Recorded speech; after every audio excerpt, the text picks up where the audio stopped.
ಎಲ್ಲ ವೀಕ್ಷಕರಿಗೆ ನಮಸ್ಕಾರ. ನಮ್ಮ ಚಾನಲನ್ನು ಸಬ್ಸ್ಕ್ರೈಬ್ ಮಾಡ್ಕೊರಿ. ಅದೇ ರೀತಿಯಾಗಿ ನಾವು ಇವತ್ತು ವೆಜ್ ಫ್ರೈಡ್ ರೈಸನ್ನು ಮಾಡ್ತಾಯಿದ್ದೀವಿ. ನೋಡಬೇಕು, ಪಾತ್ರೆಗೆ ಎಣ್ಣೆ ಹಾಕಿದ್ವಿ. ಎಣ್ಣೆ ಬಿಸಿ ಆದ ನಂತರ ನಾವಿಲ್ಲಿ ಗಾರ್ಲಿಕ್ಕನ್ನು ಚಿಕ್ಕ ಚಿಕ್ಕಾಗಿ ಕಟ್ ಮಾಡ್ಕೊಂಡಿದ್ದು ಹಾಕ್ತಾಯಿದ್ದೀವಿ. ಅದೇ ರೀತಿಯಾಗಿ ಗ್ರೀನ್ ಚಿಲ್ಲಿಯನ್ನು ಇಲ್ಲಿ ನಾವು ಆ್ಯಡ್ ಮಾಡ್ತಾಯಿದ್ದೀವಿ.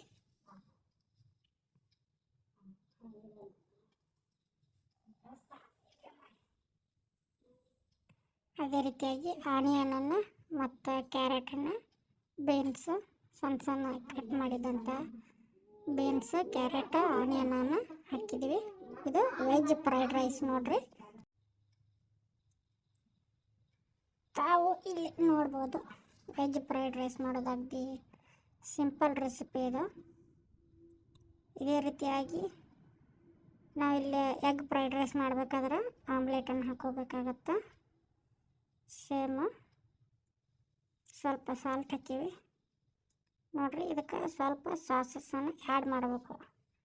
ಇದು ವೆಜ್ ಫ್ರೈಡ್ ರೈಸು ಚೈನೀಸ್ ಟೈಪಲ್ಲಿ ಬರುತ್ತೆ. ಇದು ಚೈನೀಸ್ ರೆಸಿಪಿ ಆಗಿರೋದ್ರಿಂದ ನಾವಿಲ್ಲಿ ಇದಕ್ಕೆ ಸಾಸನ್ನು ಹಾಕ್ತೀವಿ. ನೋಡ್ಬೇಕು, ಇಲ್ಲಿ ನಾವು ಸ್ವಲ್ಪ ಸೋಯಾ ಸಾಸನ್ನು ಆ್ಯಡ್ ಮಾಡ್ತಾಯಿದ್ದೀವಿ. ಸೋಯಾ ಸಾಸ್ ಜಾಸ್ತಿ ಹಾಕಬಾರ್ದು, 2-3 ಡ್ರಾಪ್ಸು. ಅದೇ ರೀತಿಯಾಗಿ ವಿನೆಗರನ್ನು ಆ್ಯಡ್ ಮಾಡ್ತಾಯಿದ್ದೀವಿ. ತಾವಿಲ್ಲಿ ನೋಡಬೇಕು, 2-3 ಡ್ರಾಪ್ಸ್ ವಿನೆಗರನ್ನು ಆ್ಯಡ್ ಮಾಡಿವಿ. ಚೆನ್ನಾಗಿ ಫ್ರೈ ಆಗಬೇಕು. ಫ್ರೈ ಆದ ನಂತರ ನಾವಿಲ್ಲಿ ಗ್ರೀನ್ ಚಿಲ್ಲಿ ಸಾಸನ್ನು ಆ್ಯಡ್ ಮಾಡಿವಿ. ತಾವು ನೋಡಬೇಕು. ಅದೇ ರೀತಿಯಾಗಿ ನಾವು ಇವಾಗ ಸ್ವಲ್ಪ ರೈಸನ್ನು ಆ್ಯಡ್ ಮಾಡಿ ಚೆನ್ನಾಗಿ ಮಿಕ್ಸ್ ಮಾಡಬೇಕು.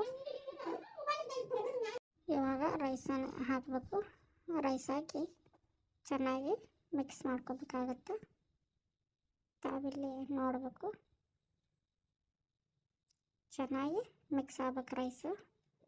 ನೋಡಿರಿ, ವೆಜ್ ಫ್ರೈಡ್ ರೈಸು ರೆಡಿ ಆಯಿತು. ಅದೇ ಸಿಂಪಲ್ ರೆಸಿಪಿ ಇದು ವೆಜ್ ಫ್ರೈಡ್ ರೈಸು. ಇದಕ್ಕೆ ಸ್ವಲ್ಪ ಗೋಡಂಬಿ ಮತ್ತು ಒಣ ದ್ರಾಕ್ಷಿಯನ್ನು ಹಾಕಿದರೆ ಒಳ್ಳೆಯ ಟೇಸ್ಟ್ ಬರುತ್ತೆ. ಅದೇ ರೀತಿಯಾಗಿ ಸ್ವಲ್ಪ ಕೊತ್ತಂಬರಿನ ಆ್ಯಡ್ ಮಾಡಿ ನೋಡ್ರಿ ಲಾಸ್ಟಕ್ಕೆ.